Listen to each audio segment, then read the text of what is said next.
There's so many positives about Australia. Being here and the competition here, and you're coming down the backstretch of your career, you're going, man, there's nothing better than would be to finishing your career in Australia. Sir. Hi. I missed you. Nice to see you. Nice to see you. How are you going? Great. You made it? Made it. My dad is someone you want to be around. The best dad and best grandpa going around, and probably the coolest dad and coolest grandpa going around. It's time in my life that we can be together and I can see the grandkids. So the overseas thing back 10 years ago, that wasn't, I'll get back and we'll spend quality time. Now, being there and being able to be around them on the day-to-day is the #1 factor. It was difficult when he was coaching in China because he was so far away, and it was, he'd get 1 month off a year, whereas now being based in Sydney, if there's a period of time where I feel like I haven't seen him enough, I can book a flight up even for a night. And I think Mum and I, we really respect that this is who he is. His identity is as a basketball coach, so we fully support it. It makes him happy, and we certainly get enough quality time in. I've constantly moved and changed situations. Being in Australia in coaching, Eastside Spectres, then it becoming the Magic, then going to Sydney, being involved with the national team, then coaching in the Philippines, coaching in Korea, coaching in China. So you're constantly in a growing, in a challenging environment. I think that's been a major factor to be continuing going at my age. I started in this, I was like the older brother, and then I was like the father, and now I'm like the grandfather. Nice job, Q. Ball's in the alley. I'm in the other alley. Right hand drive, slide 3. Here we go. To get the Boomers coach on board, he's just come off winning a bronze medal. I remember our first phone call, it was just him jumping through the phone with excitement, and I think he had a lot of us ready to play in April with just the way he motivates guys and the way he talks about coaching. When you go to the Sydney Kings, and I can feel it now, obviously, there's pressure there, but I want to be in a situation where I have an opportunity to win. I'm going in a process right now, building a relationship with the guys on the team, the imports, the players, and we've been picked very high. So there's a lot of pressure there. Excellence is expected here. I love the challenges, and I'm enjoying this, and we'll get there. We're in the dead corner. We got 5 spots. We're making 15 in each spot in as few shots as you can make. 1, 2, 3, 4, 5. Going. I think something that doesn't come across when he's pacing up and down the sidelines is how much fun my dad is. He's really hilarious. He tells great stories. He's a really good listener. He really cares about people. He was never strict growing up, so he was always fun. And I would just say he's very relaxed, which you don't see when he's on the floor. Nice. Right back to the top. Good work. Our friendship was cemented by winning 3 championships, a three-peat for the Sydney Kings, who had never been able to scratch themselves really for a long time. And after once being the worst franchise in Australian sporting history, the Sydney Kings, with an unprecedented three-peat, have become Australian sporting royalty. So we won those things, and then we had some close ones. Still remain, close friends and colleagues. We went to China, and then we end up being in China for 12 years. So we come back, and wherever we come back or whatever we were doing, whether it was Asia or Australia, we're going to be together. I came in 1977 and I'd never left Melbourne. I go to Sydney, I know nothing about Sydney. So he was my, this is a good dude, this is a bad dude, stay away from him. He was spot on. I always go in life, you're in China, you're stuck. You're in deep trouble. I got a call. Who do you call? If I called Billy Tomlinson, he'd be there the next morning. That's the guy you want on your side when you're competing in this thing. So with J.A. here, the rub action on the middle pick and roll's good, but we want to... Now we're in Manila. We're living in the Shangri-La Hotel in Manila. Every Saturday, every Sunday, he'd have me hook up and we'd sit there and watch every NBL game. And when we're sitting there watching, we've got notepads. So he never stops learning. And as long as you keep learning, you still have that juice, and that's definitely what he has. Good memories. Oh my goodness, it does. when basketball, they talk about now and the excitement, I'm one of the few guys in the competition still that was a part of that era that everybody reflects to. And really, to me, the Mecca was the Tigers' Magic rivalry. And I think back to this, that when the game grew, we merge and from the Spectres become the Magic, and they say we're going to be playing our home games at Rod Laver, and that we're going to be co-tenants with the Tigers. So it ended up, long story short, we end up in the grand final situation here with a 3-game final series that was one for the ages. I knew we hated the Tigers, and I knew the Tigers hated us. You know, I remember when we lost game 1 of the 1992 grand final, it would have been about 2 in the morning, getting up to go to the bathroom, and Dad was right in front of the TV cutting up tape. The South East Melbourne Magic have walloped the Melbourne Tigers, really turned things around in game 2. We come back here, rally deep and get a huge win. And I'm just beside myself, I remember. And I have a buddy that I'd go to the games back and forth with. And he picks me up and we'd go along the Yarra and we'd turn by the boat shed and we're talking back and forth. God, did we play great defense? How good was that? You know, and then he's driving and I turn and look and I go, where's Gemma?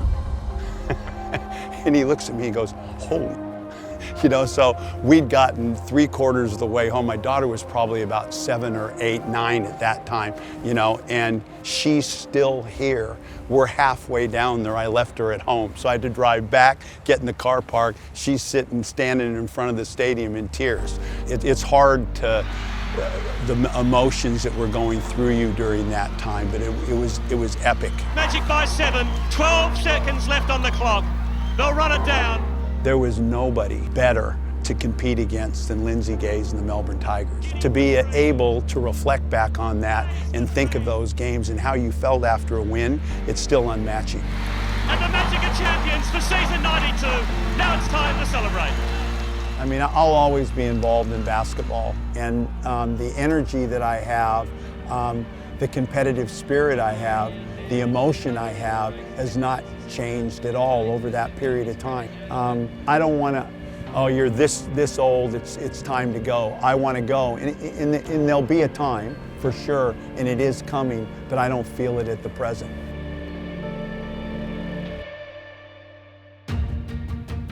Two of the biggest teams in the NBL with two very different form lines coming into this one tonight. Melbourne United chock full of confidence after back-to-back wins last weekend, while the early season title favourites, the Sydney Kings, finding themselves under a little bit of pressure and looking to bounce back in a big, big way.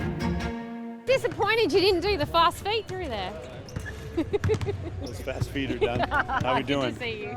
Nice to see you. One of the things that's funny is they always say, oh, you're so fortunate you coach the national team, there's so much reward. But what I always say, half the time after the game, you go down and shake hands. These are NBL players, and you've cut most of these guys, and they look at you as you shake your hand like they want to spit in your eye. So I say to myself, and I say to the group, you know, you got a team that's highly motivated. Delhi, I've cut Delhi before, I've cut Jack White before, I've cut Gouldy before. But they're all guys that I admire and I respect, and I know I'm going to be playing a motivated team. Man, let's play that D. Hey, relax and get into anything that involves energy and effort. Communication's a big part. Here we go. They don't break your spirit. Righto, Thursday night hoops, Hungry Jacks NBL to kick off round 7 as the two heavyweights let this get underway. Cooks with a nice finish. Stay up! Stay up! Stay up! Brian Goorjian In the ball! barking his side to get up in the face of Melbourne United. Listen. You're not, the energy's there, the switching's off. Gotta communicate. Liafa, good find for Oliver. Stay up! Yeah, he's Adams. Oliver, turnover. Is that a foul when he's running underneath when he... I need to validate the play here first. I don't have the full picture. Well, who does? We'll talk about it. Who does? Plug! Plug! Delve it over. Foul's going to be called. Against Noit. Hey, timeout. We're going to get a challenge here from Brian Goorjian. We got the ball. We tipped it. We had a fast break. Hold it. I won it. Why would I? I told you what the answer is. Brian Goorjian's saying that the one the challenger should be their ball, but The jump ball. What is this? We won that. There's no foul, but Melbourne keeps possession. So because the foul is taken away, the ball was in the possession of Melbourne United, which means they'll get it back. That's going to hurt. They thought it was going to be a jump ball. Instead, it cost them 3 points. They forced a turnover. And they're away and running. And then Adams is going to score. Cooks just puts the head down. Finds Oliver. Ball movement. Adams. Just short. Great work. Way to work. I still got a timeout. No, zero timeout. Get him. Right there. Adams again. Missed the last and knocks down that triple. Hey, how are we winning this? Goddamn defense, man. You're working. Play that D. Stay strong, man. Here we go. Watch the back pick. You gotta help. It's got to be Tyler who comes in for J.A. No, I'm gonna bring Tui in, right? No, he's coming for X. I'm bringing him in for him, right? Tui for J.A. I got tired bodies on the floor. Noise! There is Noit. The little handoff, and Oliver with a statement. No foul! Now Cameron puts on some moves. God damn it! That's a tough finish. And now Daly starting to get to work. What? Draws the foul. Call it, look at it. You're calling that from here. Brian Goorjian can't believe it. Every game I get, because I'm good. Adams gets it to drop. United find themselves trailing. He's subbing for Marcus. You're going to take a Noy or a Oliver right now. White checks in for Lee. Goldie, he steps up when they need him most. Delve it over. Finds White again. Oh, wow. Oh, he brings the crowd to their feet. That's the turnover. And that'll do it. Melbourne United have weathered the storm. The Sydney Kings threw everything at them. But in the end, they came up clutch when it mattered most. Don't let the loss include. We took a step forward in certain areas. Go get some Sunday. Here we go, Jay. Kings on three. 1, 2, 3. You know, we were fighting for our life tonight, and I love where we went after the two losses. We're in an early stage of this, and a lot of the points that we made during the course leading into this game, the competition, being around the young, the challenges, all there tonight. A loss, another punch in the face, but I loved every minute of it.